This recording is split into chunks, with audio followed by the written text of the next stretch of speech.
రేపే చంద్రగ్రహణం అండి. అనగా 3 మార్చి 2026 మంగళవారము నాడు వచ్చింది. ఈ చంద్రగ్రహణం మన భారతదేశమంతా కనిపిస్తుంది. కాబట్టి ప్రతి ఒక్కరు కూడా నియమ నిష్ఠాలు పాటించాలి. మరి ఎటువంటి నియమాలు పాటించాలి అని అంటే, మీరు 12 గంటల లోపే ప్రొద్దున్నే తినేసి ఉండాలి. అది టిఫిన్ అయినా సరే, భోజనమైనా సరే, ఏదైనా సరే తినేసి ఉండాలి. తరువాత తినకూడదు.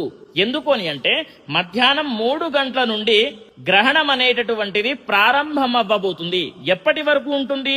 సాయంత్రం 7 గంటల వరకు ఉండబోతుంది.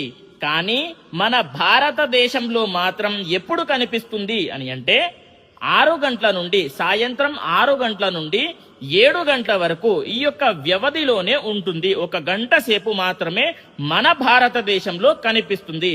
ఇంకొకటి ఏంటి అని అంటే, మీరు తినేటటువంటి పదార్థాలు ఉంటాయి కదా, అది పాలైనా సరే, పచ్చడైనా సరే, ఎటువంటి తినేటటువంటి పదార్థాలైనా సరే దాంట్లో గడ్డి, తులసి ఆకులు, దర్భ ఏదైనా సరే వేసుకొని పెట్టుకోండి. చివరికి మనము ఎప్పుడు తినాలి అని అంటే, సాయంత్రం 7 గంటల తర్వాత గ్రహణం విడిపోతుంది కదా, అప్పుడు స్నానం చేసుకొని ఇల్లంతా కూడా పసుపు నీళ్లతో చిలకరించి ప్రోక్షణ చేసి అప్పుడు తినాలి అనేటటువంటిది అందరికీ తెలియజేయండి. స్వస్తి, సర్వే జనాః సుఖినో భవంతు.